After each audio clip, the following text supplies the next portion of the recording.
Hi everyone, and welcome back to another Read Aloud with Miss G. Today we're going to be reading Santa is Coming to Washington, and I'm so excited to read this because it's about where we live. How cool is that? Let's get started. Santa is Coming to Washington, written by Steve Smallman, illustrated by Robert Dunn and Katherine Kirkland.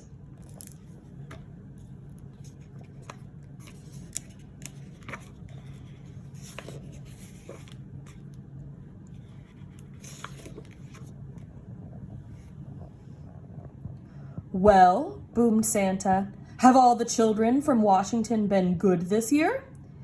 Well, mostly, answered the little old elf as he bustled across the busy workshop to Santa's desk.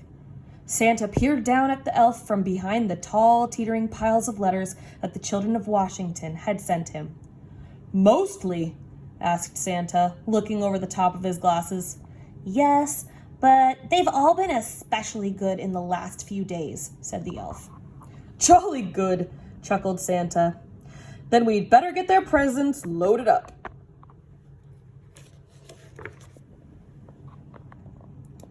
Even though the sack of presents was really, really big, and the elves were really, really small, they seemed to have no trouble loading it onto Santa's sleigh. Though how they managed to fit such a big sack onto one little sleigh, even they didn't know, but somehow they did it.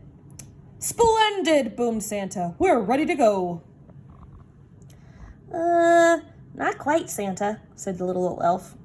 One of our reindeer is missing.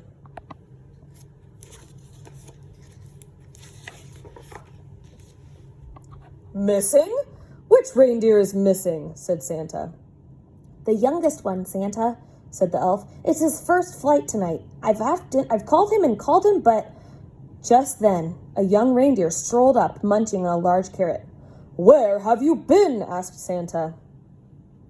But the youngest reindeer was crunching so loudly that it was no wonder he hadn't heard the little old elf calling.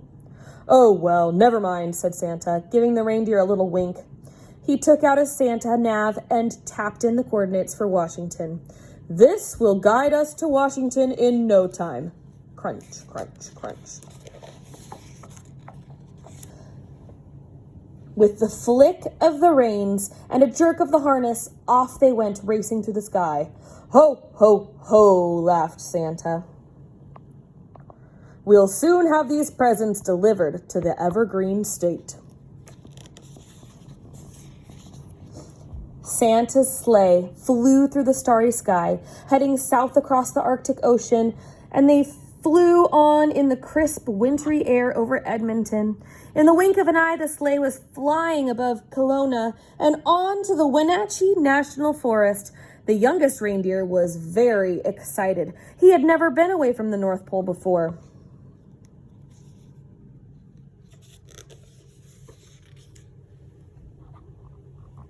They had just crossed over Lake Washington when suddenly they ran into a blizzard. Snowflakes whirled around the sleigh. They couldn't see a thing. The youngest reindeer was getting a bit worried, but Santa didn't seem too concerned. In 2 miles, said the Santa nav in a bossy lady's voice, keep left at the next star. But ma'am, Santa blustered, I can't see any stars in all this snow. Soon, they were hopelessly lost. Then, through the howling blizzard, the youngest reindeer heard a faint ringing sound. Ding dong, ding dong, ding dong. He looked over at the old reindeer with the red nose, but he had his head down. Red nose? I wonder who that could be. Ding dong, ding dong. There was that sound again, like church bells ringing. The youngest reindeer turned around to look at Santa, but Santa wasn't listening. He seemed to be arguing with the little box with buttons on it. With a flick of the harness and a jerk of the reins, the youngest reindeer gave a sharp tug and headed off towards the sound of the bells, pulling Santa and his sleigh behind him. Whoa, cried Santa, pulling his hat straight. What's going on? Then, to his surprise, he heard the ringing sound too. Ding dong. "Well done, young reindeer," he shouted cheerfully. "It must be the bells of St. James Cathedral in Seattle. Don't worry, children, Santa is coming." Then suddenly, crunch!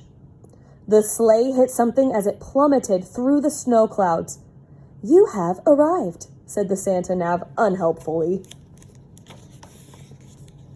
Finally, when the snow had died down and the clouds parted, Santa discovered exactly where they were, stuck right at the very top of the Space Needle.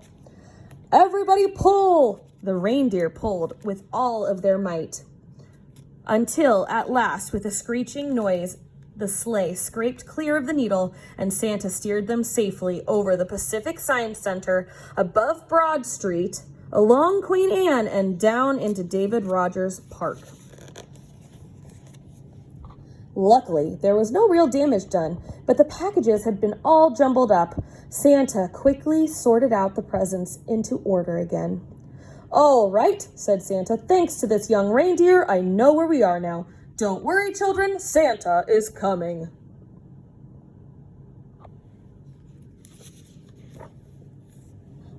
Santa drove his sleigh expertly from rooftop to rooftop all over Washington, popping in and out of chimneys as fast as he could, which was pretty fast for the chubby fellow.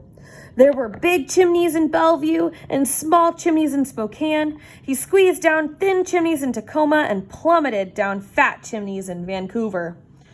The youngest reindeer was amazed at how quickly they went. Santa never seemed to get tired at all, and it looked like the children in Washington were going to be very lucky this year. But the youngest reindeer was starting to feel a bit weary and a bit hungry too. In house after house, Santa delved inside his sack for packages of every shape and size. He piled them under the Christmas tree and carefully filled up the stockings. In house after house, the good children of Washington had left out a large plate of cookies, a small glass of milk, and a big crunchy carrot. Santa took a little bite out of each cookie, a tiny sip of milk, wiped his beard, and popped the carrots into his sack. From Clallam to Columbia, from Walla Walla to Yakima, from Bainbridge Island to Klickitat, and all the places in between, Santa and his sleigh visited every house in Washington. Santa delivered presents to Andrew, Allison, Anna, Arabella, Archie, Ashley. The list went on and on. Zach, Zara, Zeb, Zoe, Zibble. Zibble? That must be a mistake, surely. Finally, Santa had delivered the last present on his long Washington list. "Great moons and stars," sighed Santa. "It's past midnight, and my sack seems as heavy as ever. I hope I haven't forgotten anyone." Santa opened his sack to check, but it was full of juicy, crunchy carrots. Santa divided the carrots among all the reindeer. "Well done," he said, patting the youngest reindeer gently on the nose. But the youngest reindeer didn't hear him. He was too busy munching. Then it was time to set off for home. Santa reset his Santa nav for North Pole, and soon they were speeding over Mount Rainier, past Port Townsend, and over Friday Harbor through the crisp, starry night. "Ho, ho, ho," laughed Santa. "Merry Christmas, Washington." The end. I hope you guys all enjoyed. Make sure that you subscribe to this channel and enjoy more books to come. See ya!